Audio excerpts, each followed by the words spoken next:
Good morning, everyone. How are you? So before we start, since we've been sitting and waiting for quite some time, I'd like everyone to stand up. And let's just get the blood flowing. I need to see more energy. You guys are like, you're bringing me down. I need to let's shake the leg. Let's shake the other leg. Come on, guys. You are bringing my energy down. Lift me up. Okay, I think you can have a seat.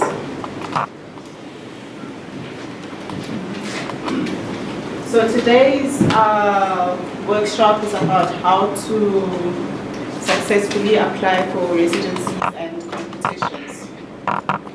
So I'm just gonna start my presentation.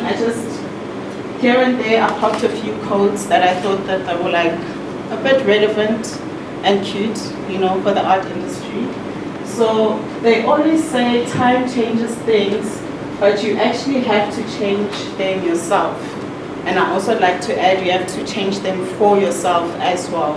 So whatever you want in life, you need to go after, and whatever that's not working, you need to see how do you move forward from it and how can you change and make it work for you. So never stay stagnant in a situation, always adapt and look forward, I suppose.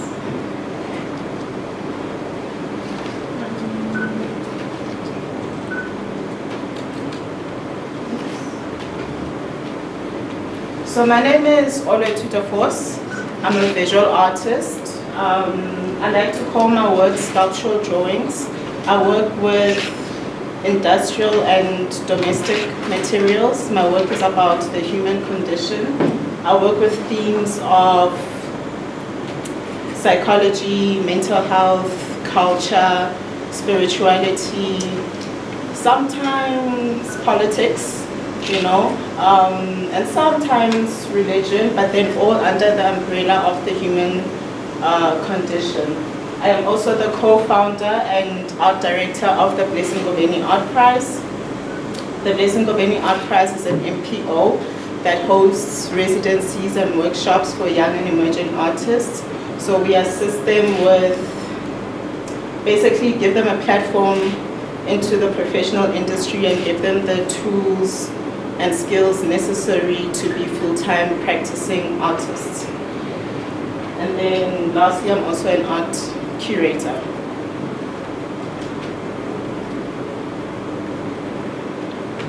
So I know the workshop is about applying for competitions and residencies, but I want to speak about professional practice and what is professional practice, what does it mean, because one feeds into the other. You can't have, in order to maintain a successful career and in order to maintain a long art career, I think it's important to have a conversation about what is professional practice and what does it mean. So I think this is going to be like a interactive session. I'm going to ask each and every one of you, no one is safe, what is professional practice, and if you can tell me in one word what it means to you. Just one word, one example from each of you. I'm going to go anti-clockwise. The gentleman in the beginning.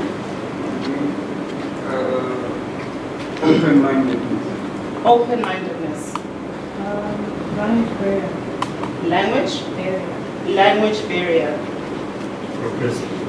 Progressive. Open-mindedness, language barrier, progressive. There's no right or wrong answer.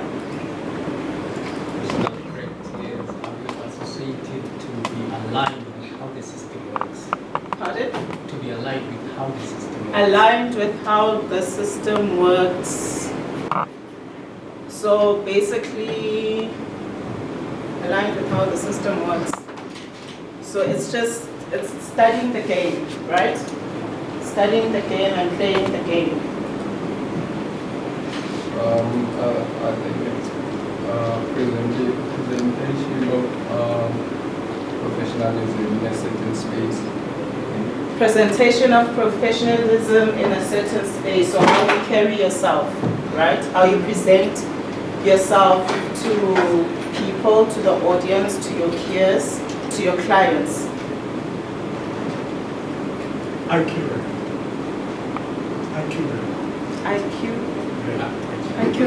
Accurate. Accurate, so that is diligence? No? Accurate. On point. On point. Yes, perfection. But they say perfectionism does not exist in my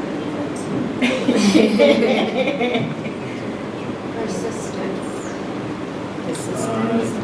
The merging of your style with the standards of the industry. So your visual identity. Yeah. Yes. Merged with what's expected. So merging your visual identity with the norms of the art industry. Yeah, sort of like your voice. Yeah. So having a clear and concise voice, having a unique style to yourself, right? Yeah, which is developed by the heritage of the industry. It's influenced by the industry, but it's developed by you. Yeah. Ma'am?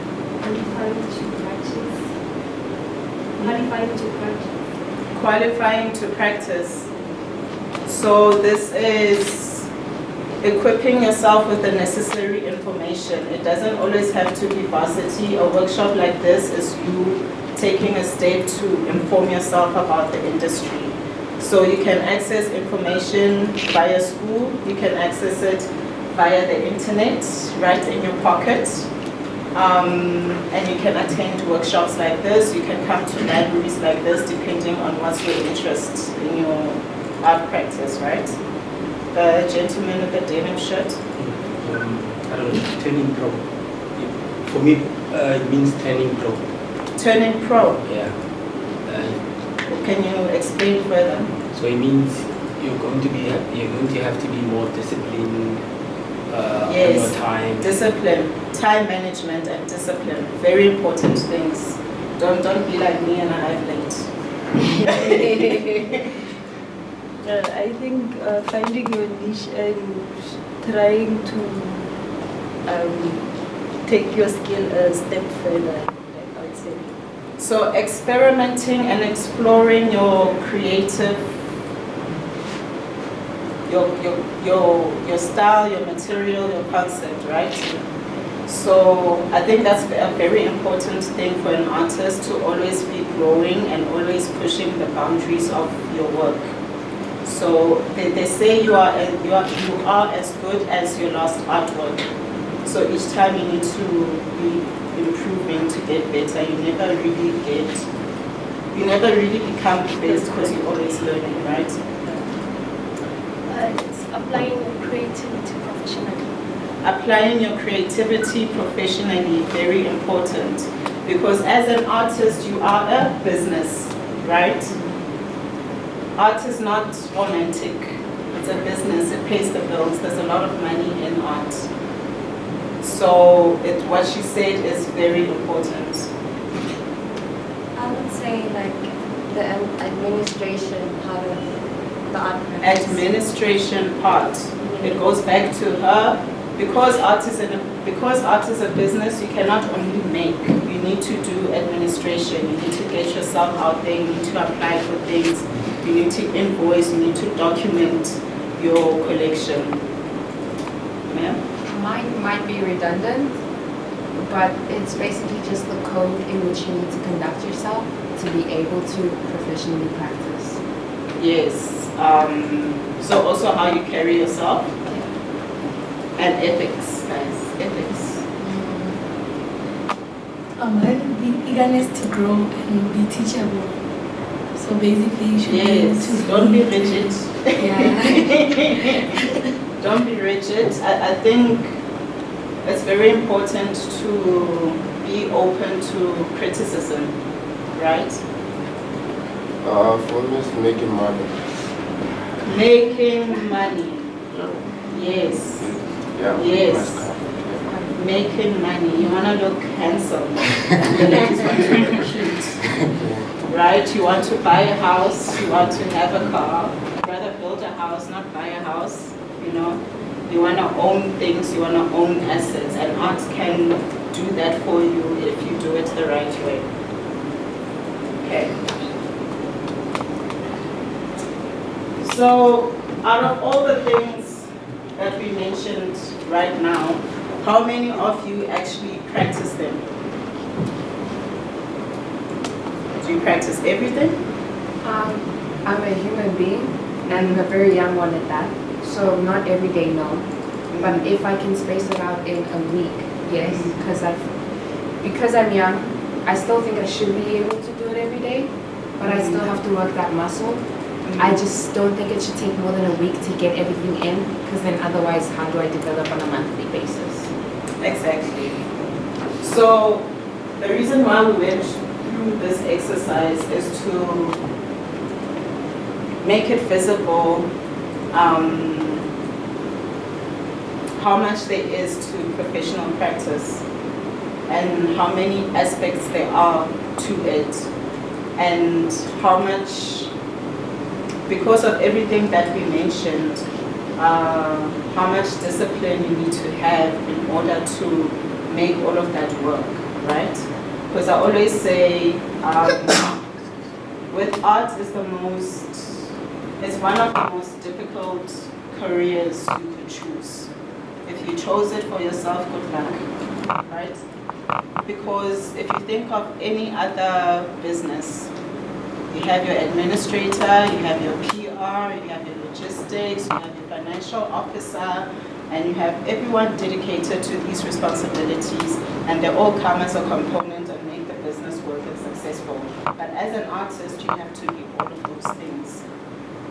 So it is one of the most difficult career choices one can choose, and it needs a lot of discipline. Hence, we are talking about professional practice. So you guys need to walk the talk to succeed in the industry. I'm seeing a lot of angry faces. I don't know I'm saying the right things or not.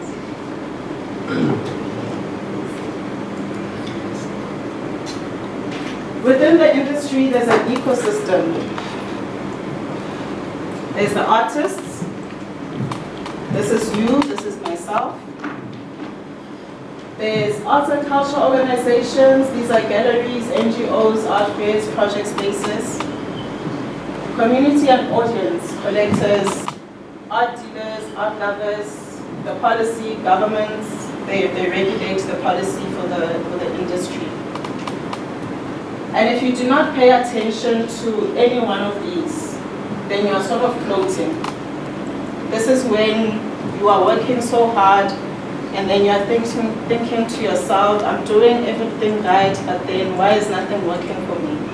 It's because you're not paying attention to any one of them. If you do not pay attention to any one of these, everything falls apart, because every single thing feeds into each other. So you chose to be here. No one put you here. No one forced you to be the artist. You put yourself here, right? So once you've made the choice to be an artist,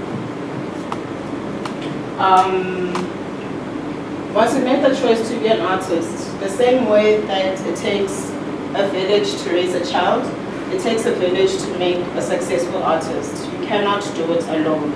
You need everything else here in order to succeed as an artist, to be a full-time practicing artist. You need all of these components. So you need your galleries, participate in exhibitions, participate in project spaces, apply for residencies, apply for competitions. So these are the institutions that make you visible, right? But in order to get here, you need to practice what? Professional practice. And then once you are visible, we have your collectors, your art dealers, they buy from you. Art dealers buy your work, sell your work to other collectors. We have people who just appreciate your love, because now you're visible, right? And you have people that appreciate your work and just support you and come to your solo exhibitions and openings. So now this is where you have the visibility, you have the audience brings you money.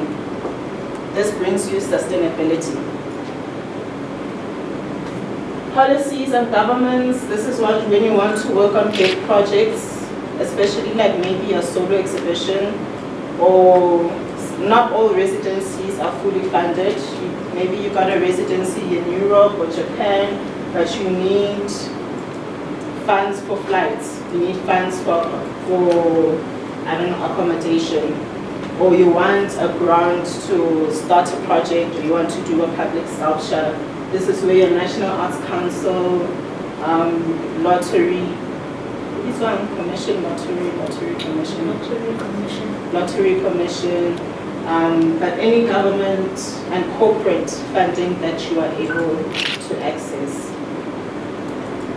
So all of this is what maintains an artist's career, very important. So now we're just going to go into professional practice in depth, right? So we have self-management. Self-management, the ability to focus, self-belief. So we're talking about being able to take criticism. So self-belief is you have to have confidence in yourself, but not arrogance. There's a difference between having confidence and having arrogance, right? So you need to be able to be confident in your work, in yourself, but then at the same time also be open to because once you're open to criticism, you are opening yourself to growth. You don't have to take in everything that everyone says. You net and pick, okay, this aligns with me and I can apply this in my life or in my career. So that is self-belief. And then you have to have grit. There you'll get so many no's, guys. So many no's. You'll get so many rejections. Boo-hoo. You apply again. And when you apply again, you don't apply again with the same application you did last year. You have to take initiative. When you get rejected, be like, thank you for reviewing my application. How can I improve for next time? Or where are my shortfalls? And then you apply that in your next application. And you apply again, and you apply again. There was an article, I did not read it, I was told about it, where this lady, she said that she was getting discouraged from applying for things and then she was getting rejected. And then she changed her mindset. So she decided to apply everything, and within a space of 12 months, she wanted to see how many no's she could collect, how many rejections she could collect on her list. And by doing that, obviously it made her apply for everything because the goal was to see what am I going to be rejected for. But in doing so, she managed to get into so many things because for every 10 no's, maybe there were 2 yeses. So it shows that you have to have grit. So yes, you can be in your emotions and be sad, but don't be sad for too long. The next day, get up, move on, try something else, move on to the next project, move on to the next application. Dedicated work ethic. I think you guys also brought this up. So I think it speaks for itself. Be dedicated to your practice. Be dedicated to your practice. Do you guys know what percentage of your day you should be creating art? Yes. If I see no hands, I'm gonna choose. I'm gonna put you on the spot. The guy at the back with the dreads. What percentage of your day should you be making art every day? I think I'm the wrong person to ask, but if you're doing it professionally, at least 2 to 3 hours a day. Yeah. And the rest is end. There's 24 hours in a day, 2 to 3 hours is not enough. That's what I said. It's not enough. Yes. I want to say minimum at least 12 to 14. Why I'm saying that because majority of the work, or rather majority of what is going to enable you to be sustainable is the work.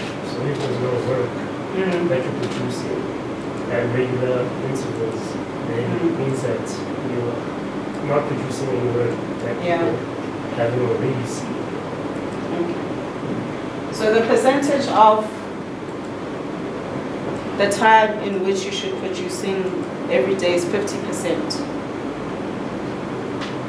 The reason why it's 50% and not 60, 70 or 80, it goes back to art being a business, and art needs all components to work, not just making the product, right? So 50% of your time you have to spend making the product, 30% of your time you have to spend on administration, marketing yourself, 10% you spend on sales where you can, 5% you spend on recording your work. You have to archive your work. You can't just produce, take out and not know where your work is, or have an inventory and not know what you have made in the past 5 years, right? It is 95%, and then 5% goes to your mental health. Because yeah, it's a real case. Okay. Self-motivation.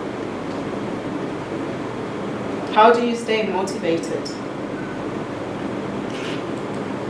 I think you guys should advise each other how you stay motivated. Sir? Well, mainly I just try to better myself than I was. How do you better yourself?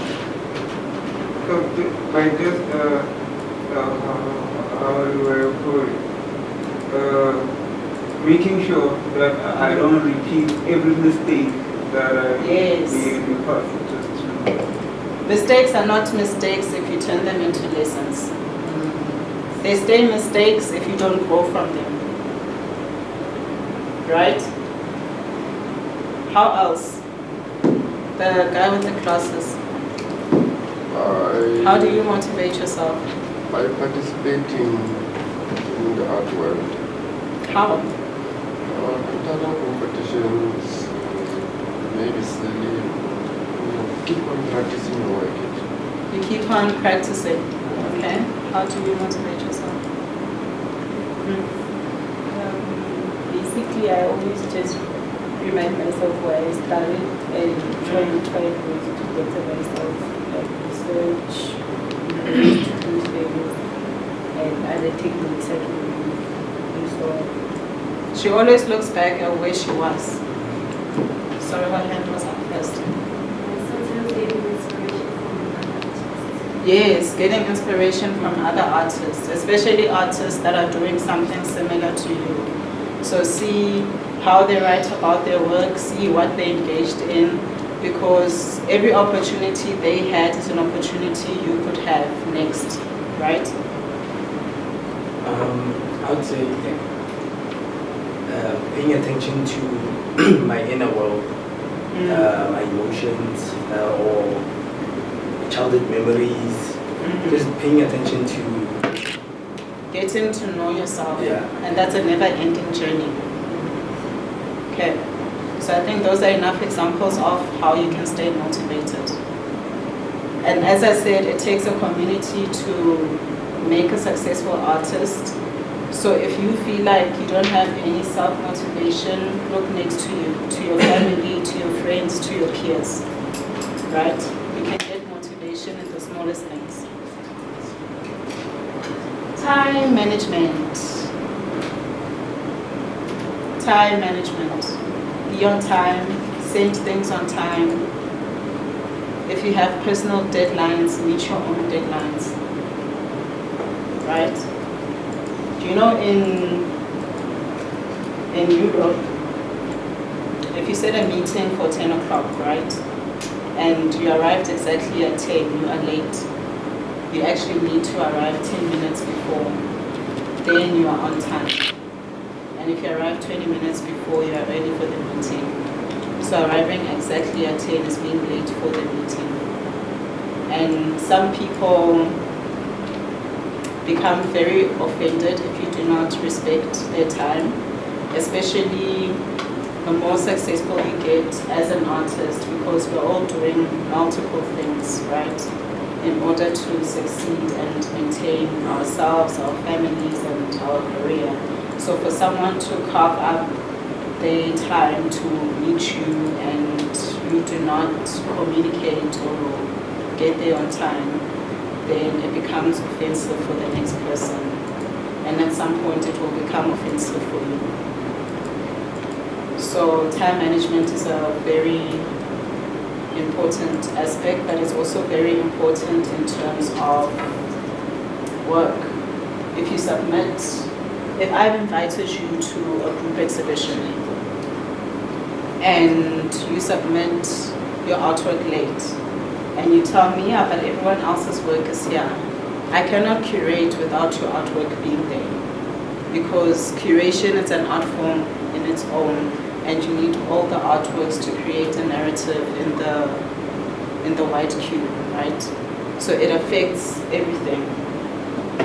So just submitting an artwork late, if you submit if they're asking for your artist bio, and you're sending it late, you're just thinking, oh, it's an artist bio, but they need that to release a press release. They need that to create marketing strategies around you. And then you delay the entire organization just from not submitting that one thing on time. So time management is very important. Submit things on time, meet deadlines given to you, and meet personal deadlines. Okay. Ethical standards. Authenticity is original. Guys, do not copy other artists' artworks. There's a difference between being inspired by an artist, appropriating an artist's artwork, and copying someone else's work.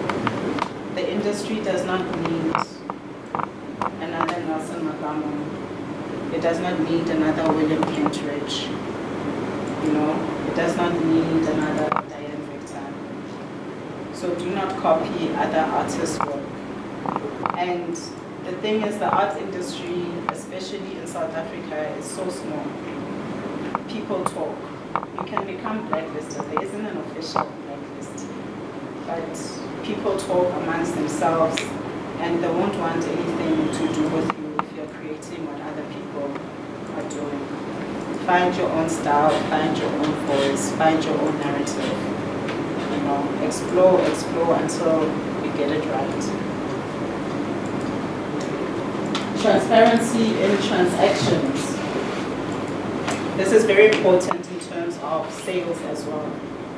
So if you cannot have irregular prices, once you have decided that this artwork at this size is selling for 10,000 rand, right? You give it to the gallery sells it for 10,000 rand. A client comes to your studio and buys from you, and you sell it to the client for 5,000 rand, right? What happens is you are decreasing the value of the work itself. So if I bought this for 10,000 rand, and then Sokofatso came to you, she bought it for 5,000 rand, the next thing, how to be not it's Sokofatso really chum. Yeah, what's her Sokofatso? I'm like, hey, I got this Martin Luther King artwork. How much did you, I bought it for 10K, and she's like, oh, but I bought it for 5K. Do you see what just happened? You not only devalued it, but then you ruined the trust of your clients. They're never going to come back to you again. And the reason why artists are also successful is because the very same people that bought their first artwork are the ones that keep buying the other artworks as you keep growing and as your work keeps evolving. So it's important to maintain that relationship. So you cannot have irregular prices. You cannot do yourself that injustice, right? it's okay to increase prices. Let's say you won a competition. It makes sense, so okay, I'm increasing my price by 10% because I won Standard Bank Young Artist Award. The next day you went on a residency in New York. Then the next show you have, it makes sense to increase it by another 5%. So how the artist's market value grows depends on what you are involved in, where you are exhibiting, what awards and achievements are you attaining.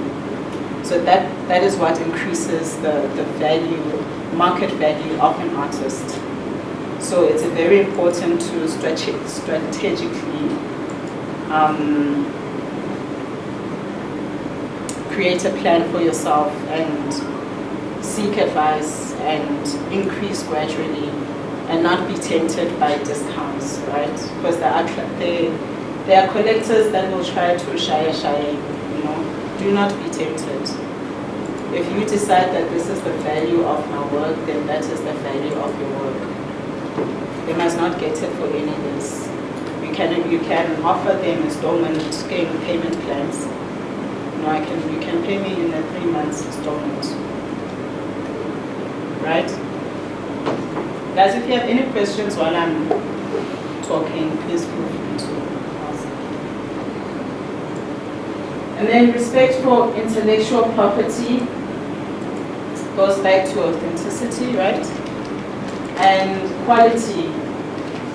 So the quality of your works is very important because it affects the sale of your work. Because if I'm a collector and I see that you did not use the best quality, and I see that in 2 years' time this thing is gonna deteriorate, I'm not gonna buy it. Because art is also an investment. And I'm not only buying for the love of art, I'm also buying a collection to invest and to pass down to my generation and next generations to come, right? That's why we build collections. So if your artwork is only gonna last 4 years, then it's not worth me collecting. So it's important to consider the quality of the materials that you are using. And if you want someone to invest 10,000 Rand in your artwork, it's worth paying 900 Rand for that canvas. Do you get my point? Yeah. Question. So I'd like to know, how do you determine the price of your work? How do you determine the price of my work? Oh, that's another long conversation. When you are a beginner, it's determined by, you calculate your material, your studio rent, your labor. It's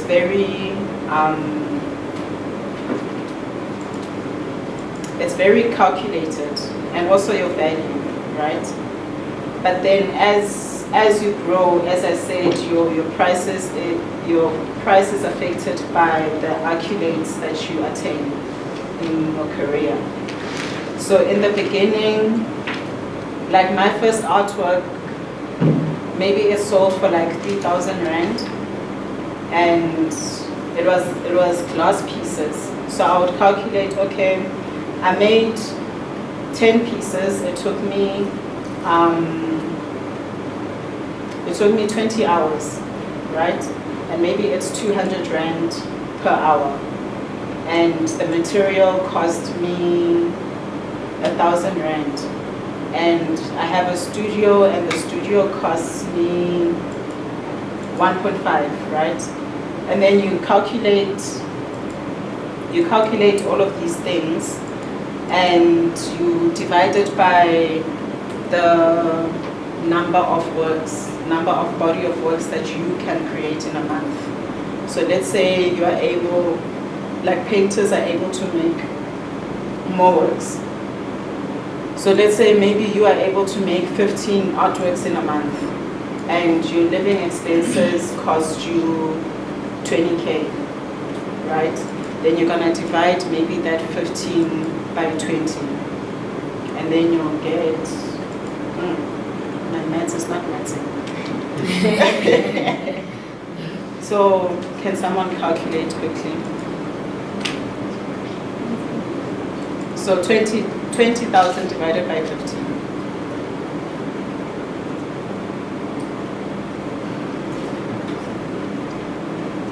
By 15.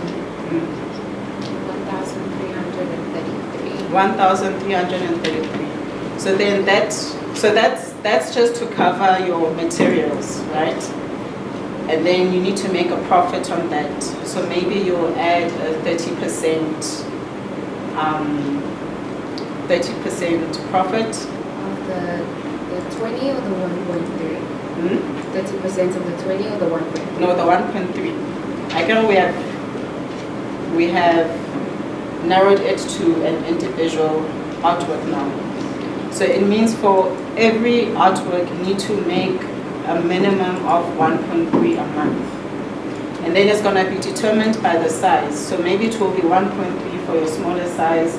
And if it's like double the size, you're going to go maybe you'll go 2,000 Rand. But then on top of that, you're also adding the value and the profit. So I would say maybe you start at 2.5 in artwork. This is like very, very basic entry level. It's determined by what type of discipline are you doing. Are you a sculptor? Are you a painter? Are you a printmaker? Printmaking is the cheapest because you're working in editions. It's not an original artwork. Sculpture is the most expensive because sculpture is very expensive to make compared to buying a canvas and stretching it, right? So that's how you would sort of calculate it at a very basic entry. And then the more you show every maybe 6 months or every year, you increase gradually. Yeah.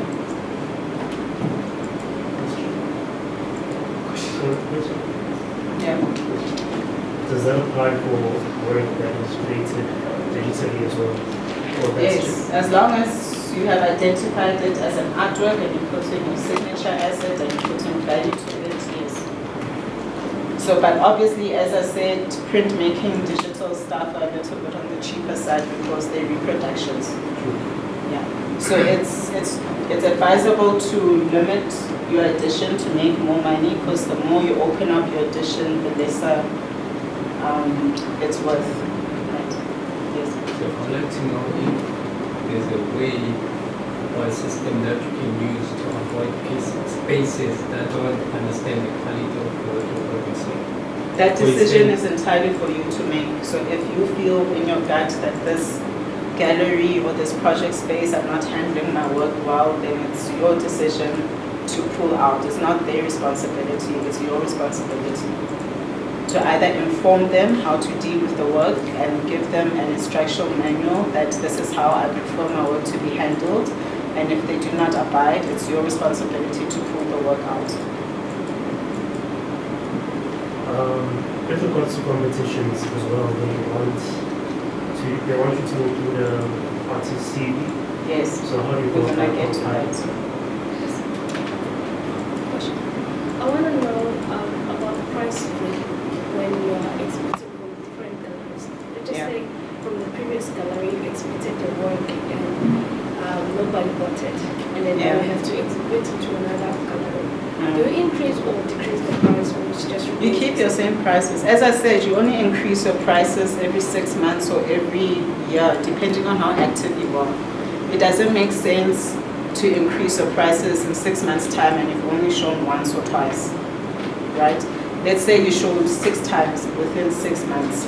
Then it's okay to be like, you know what, from 2,000 I'm gonna go to 2.6,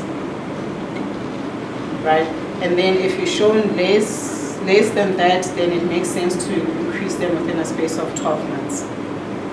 And sometimes you can increase them immediately depending on how prestigious the award you received. Let's say you want the Absa Atelier Award. You don't increase it the moment you want it, you increase it with the show that you will have with them, right?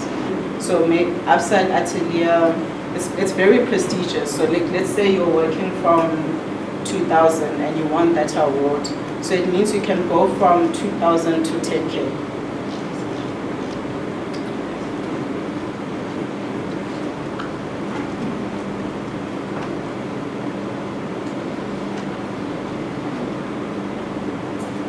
Okay, and then accountability.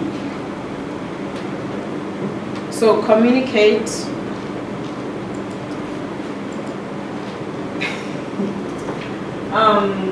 Communication, interpersonal skills, commit and show up, meet your deadlines. So be accountable for your actions. And as I said, the art industry is very small and people talk. So if you are gonna be a drama queen with Sepofaso and her show, she's most likely to tell me. And then when you come and approach me, I'm just gonna, well, I won't tell you, but I'm gonna be like, you know, I heard that you were this type of person and I'm gonna avoid working with you. So take accountability for your actions, learn from your mistakes. Interpersonal skills is just what I was talking about, you know, how you conduct yourself in the industry, how you present yourself. And don't go around bad-mouthing people. If you have an issue with someone, keep it private. You know, I know we're living in a digital age where being an influencer is like a thing. But the thing about that is that mistakes don't go away. They'll forever remain on a digital cloud. Right? So don't go too personal. Because sometimes it's not just about the industry. Let's say you publicize your entire life and all residencies and competitions, they have political agendas, religious agendas, right? And when you want to apply for something in Japan, and in Japan there are very reserved people, or even better, you want to apply for something in Dubai. So Dubai is like a very Muslim culture. They won't even show artworks of nude people. That's how strict they are. So if you'll see that a lot of artists in Dubai are like abstract artists. And when they go do your research, 10 years ago, you were doing some funny stuff, you know, I don't know, maybe swimming naked or something, and you put it on your Instagram. It was like very funny and haha at that time, but 10 years down the line, it's no longer funny because it remains there in the digital cloud. So be selective of what you choose to share. And be very mindful of how you present yourself and how you speak with others. Even if you were to have a disagreement and you no longer want to work with someone, rather leave quietly so that it does not become drama, so that it does not block you from any other opportunities. Right? Or be like, yeah, we had our disagreements with those people and it will end there. It won't be like, we say, and then this one did, and then that one said, you know. Only share with your close circle. So that's very important, interpersonal skills.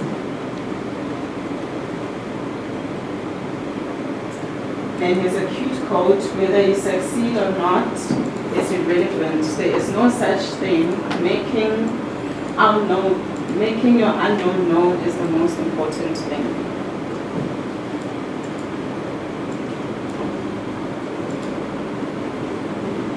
Okay, so guys, this is all professional practice, what I'm talking about right now. So continuous learning, always improve your skills. We spoke about that. Develop new skills. Know what is happening in the art industry. Be informed of what's happening in the art industry. Mentor and be mentored. You learn so much by being mentored, and you learn so much by mentoring others as well. It puts you out of your comfort zone. It opens you up to new perspectives. So don't always want to work alone. Be willing to collaborate with others. Collaboration is a powerful thing. Group shows are collaborations, because if I'm showing with you and him, it means you are getting exposed to my client, I'm getting exposed to these clients, and that's how our database grows. So don't be afraid of collaboration. And then commitment to quality, make great work, understand your materials, research your materials. As I said, you want your works to still exist 50 years from now.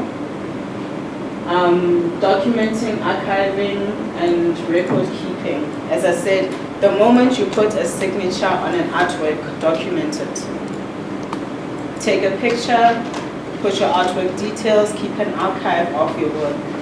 When you send it out, when you sell it to someone, document who you sold it to, because then you're keeping the provenance of your work, right?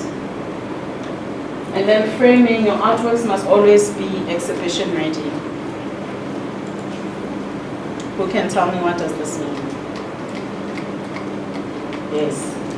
I think it means that the work has to be in a condition that will enable it to be exhibited and shown. Yes. So if you're working on canvas, it can be stretched. If you're working on paper, always frame with glass. If you're working with mixed media, just an open box frame can do, but your work must always be exhibition ready. Because if it's not, this allowing your work to be exhibition ready lessens the damage to your work, because your work is in transit now to other spaces, right? And it's protected by the frame. So if it's just loose, it can get dirty, your paper can get creased, it can get water damage. At least if it's framed in glass is protected from all of those natural elements. And also it just looks nice, and you are most likely to sell if your work is framed. Because if I'm a collector and I look at a piece, there's someone who's framed and then there's someone who's unframed. I might like your work, but thinking of the admin to take that work to a framer to be framed, I'm like, I'm not doing that. Then I go support the artist whose work is exhibition ready, because I just want to take it from the gallery and put it on my wall. Another question? With regards to mentorship, what is the best approach that an emerging artist can use? So if you want to be mentored, be clear on what you want to be mentored on. You can't just approach me and say, please mentor me. You know, say, okay, I see you work in this area, and that's the area that I would like to grow in. Can you please show me the ropes? So also, don't just choose a mentor. Don't just choose an artist because they're famous. They must be in line with your vision and where you want to be. Right? You can't be, I don't know, you're doing painting and you go ask Mary Sibande to mentor you. Mary Sibande works in sculptures and installations. Yes, she has knowledge to give you, but then it wouldn't be as impactful as someone who's doing painting as well. So be intentional about who you're asking to mentor you, and be intentional on what are you asking them to mentor you on. Because also mentoring is me volunteering my time. So you can't come to me and ask me to create a curriculum for you. You're giving me a job, right? And then the last one is self-reflection. So be honest with yourself, be honest with others. Always reflect. Always look at where you are. Always look at where you want to be. Always look at how you can better yourself. And iterate. So this goes back to motivation. You know, if you're self-reflecting and you're like, no, this doesn't work, don't get discouraged. Remember your motivation and where you want to be, and iterate where you want to get to. And then plan and plan again. The thing about the art industry, there is no formal way of doing things. There's no manual, you know. Like if you're an accountant, you know, from being junior accountant, you go to senior accountant, you go to chartered accountant, and there's a structure that they follow. So in the art industry, that does not exist. A lot of the things we learn on the go, we learn by mistakes, we learn from others. There is no manual. So when things don't work out, you need to revise, self-reflect, be honest with where you went wrong, where other people, or what you allowed to happen to you, right? Because sometimes people screw us over, but we allow them to screw us over, right? And also reflect on who you associate with. Birds of the same flock fly together, guys. Birds of the same flock fly together. So align yourself with people that are where you want to be, or want to go, or have the same ambition as you. It makes the biggest difference in the world. An artist is not paid for his labor, but for his vision. Okay, we're reaching the end of our slide. And then I just added this thing. This is a very effective method on how to plan for something. It's called the SMART strategy. So you must be specific. It must be specific. It must be measurable. It should be attainable, relevant, and time-based. So let's do a quick exercise. Write down 5 goals that you want for yourself. In the space of 12 months, 5 things that you envision for yourself, that I'm like, this is what I would like. Write 5 things that you want for yourself in the space of 12 months.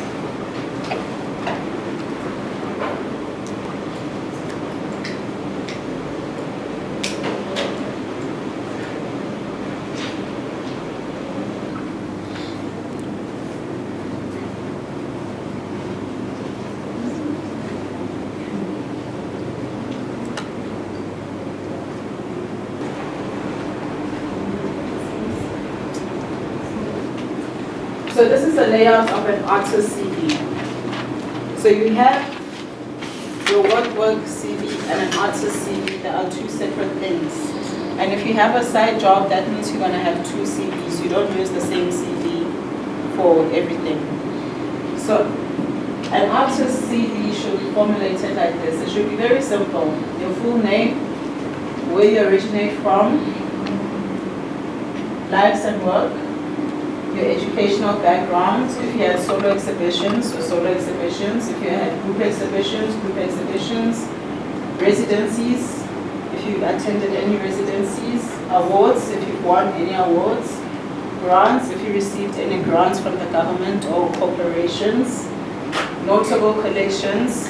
So this is if big collections like R&B collected your artwork, or Pollard collected your artwork, or Sanlam collected your artwork, or Cecil Blue Signatures collected your artwork.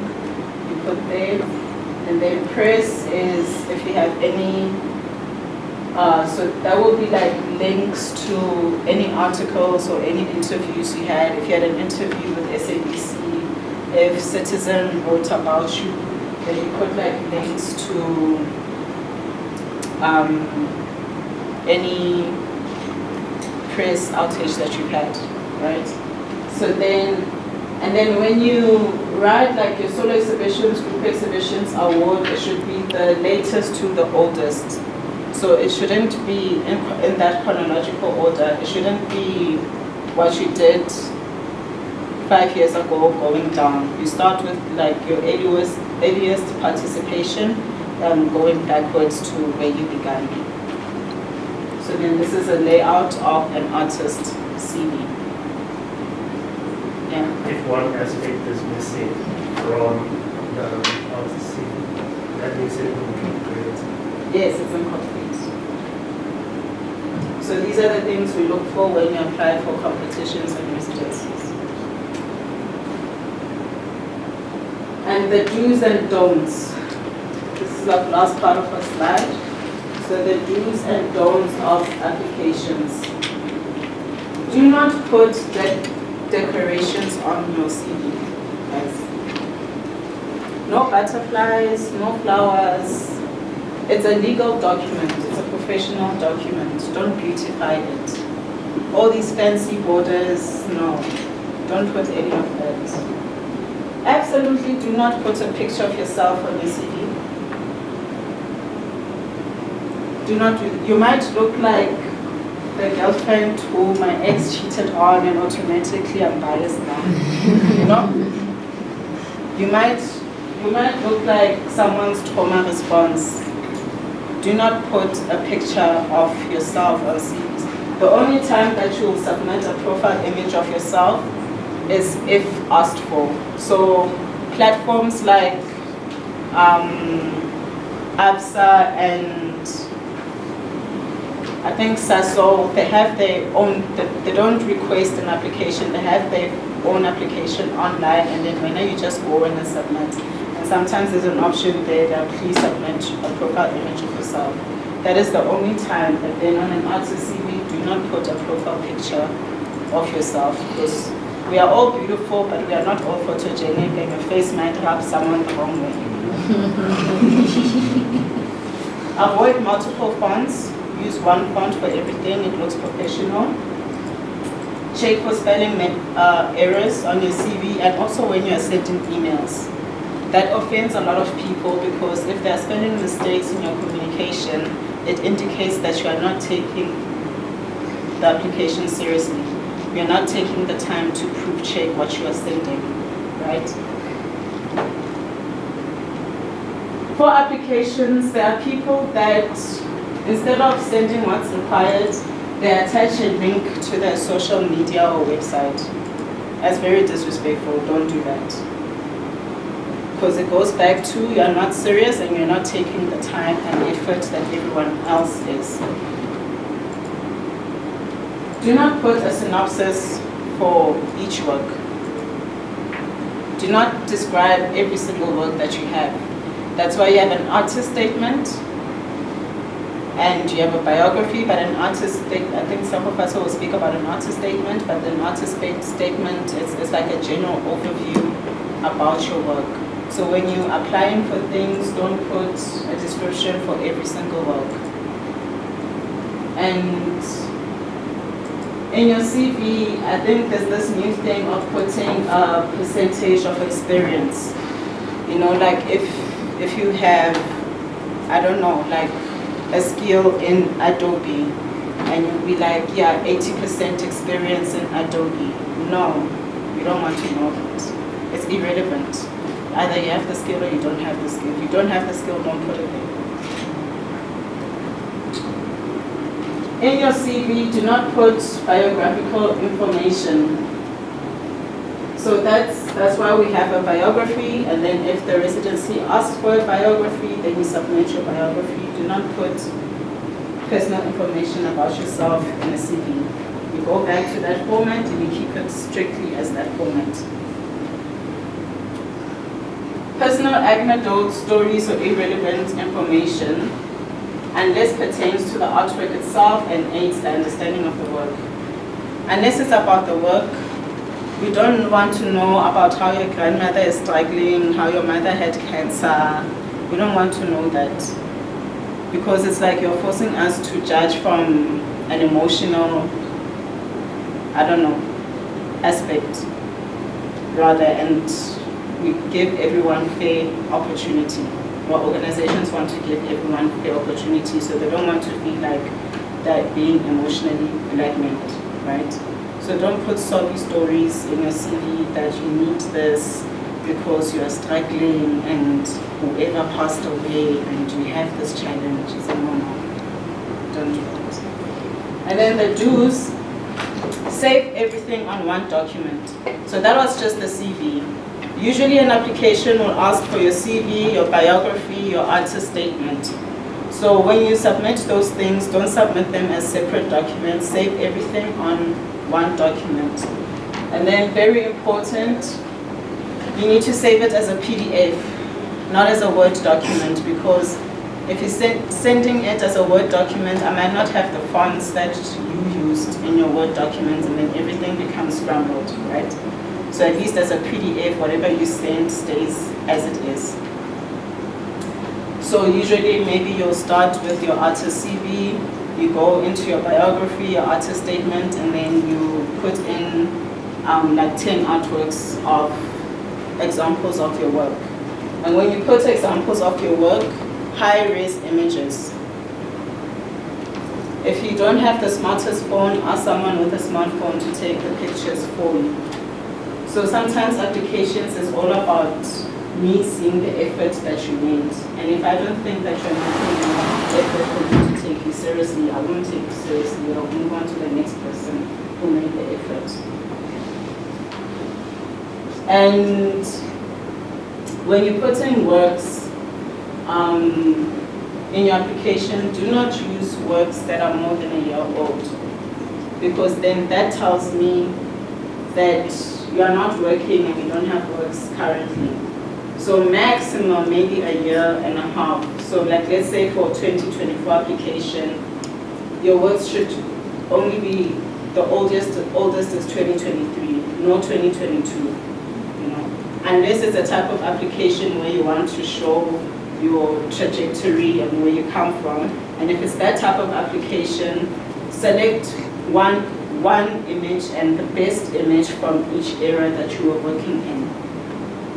Right? But then use your best works and use your latest works and high-res or professional images of your work.